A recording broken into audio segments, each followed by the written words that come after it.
Shalom a todos y a todas. Esto es un antropólogo de la diáspora y en este pequeño video vamos a hablar del Dios de Spinoza.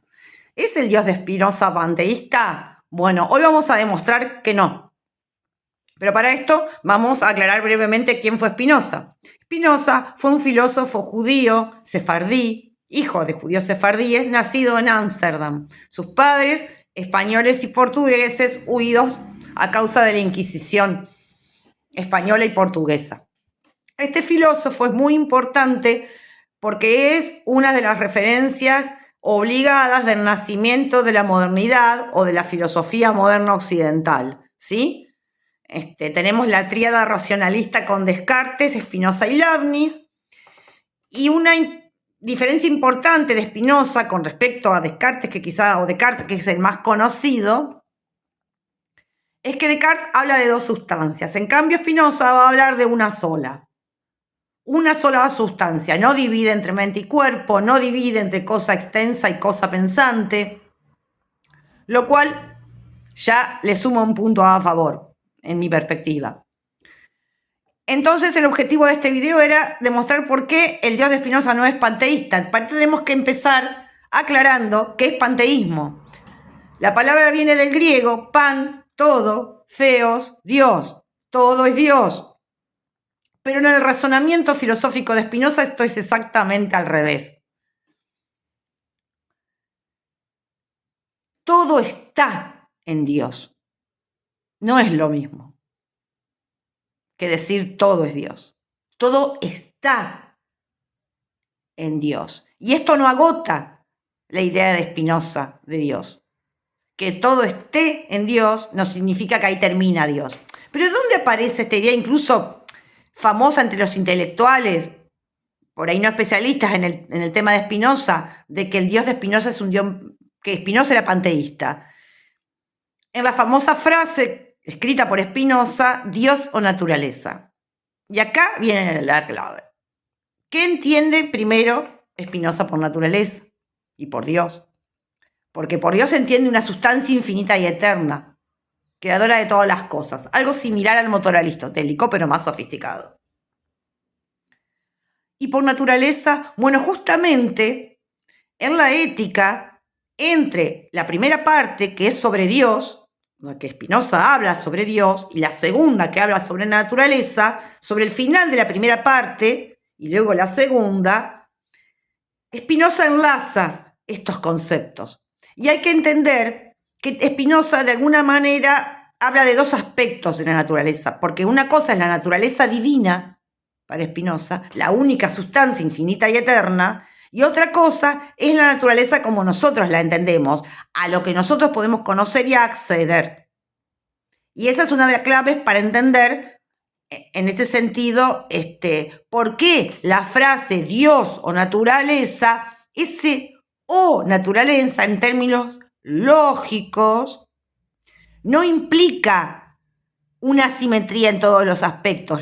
Hay que ponerlo en contexto. Lo que está diciendo es que por un lado la naturaleza que nosotros podemos percibir es parte de Dios, de la creación divina, pero también hay que recordar que Spinoza habla de un concepto de naturaleza que no es el de la naturaleza de la física, de la biología. Es el concepto filosófico de la naturaleza divina, de qué es Dios. Él se está preguntando por qué es Dios, cómo es Dios, cómo lo podemos definir, cómo lo podemos demostrar. Él se preocupa por eso. Pero bueno, los términos claves aparecen, yo acá les muestro. Esto él lo desarrolla en su última obra, La ética demostrada según el orden geométrico.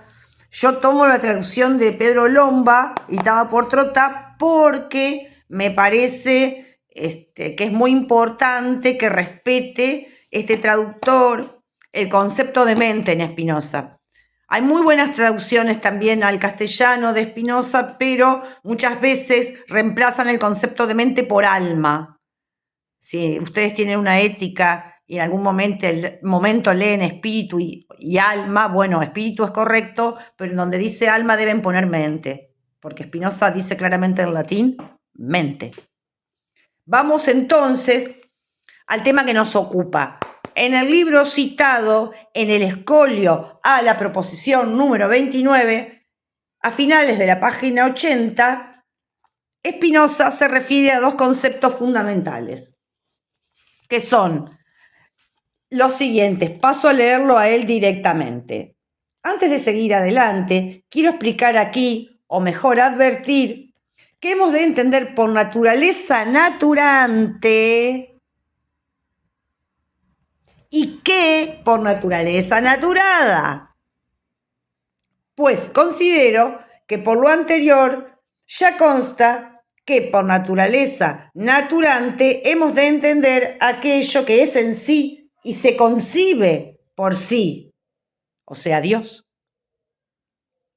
Dios, en tanto que es considerado como causa libre. Ahora, por naturaleza naturada, sin embargo, entiendo todo aquello que se sigue de la necesidad de la naturaleza de Dios. Son dos conceptos diferentes. Repito, por naturaleza naturada, sin embargo, entiendo todo aquello que se sigue de la necesidad de la naturaleza de Dios. O sea, de cada uno de los atributos divinos. Esto es, todos los modos de los atributos de Dios, o las formas de Dios, algunas las podemos percibir los humanos, otras no, en tanto que considerados como cosas que son en Dios y que sin Dios no pueden ni ser concebidos. Creo que ha quedado claro estos dos conceptos de naturaleza, la naturaleza divina, la naturaleza naturante y la naturaleza generada son dos conceptos diferentes. Entonces, en todo caso, podemos decir o afirmar que el Dios de Spinoza, lejos de ser panteísta, está detrás de la naturaleza, ¿sí? No lo podemos ubicar. El Dios de Spinoza, no, él mismo lo afirma, no es un Dios que se puede manifestar de diferentes modos. Entonces lo podemos percibir. Eso no significa que se agota en la naturaleza que conocemos. Es una metanaturaleza. Esta es la idea del Dios de Spinoza. Espero que haya quedado claro. Nos vemos. Shawatot, Leitraot. Shalom, shalom.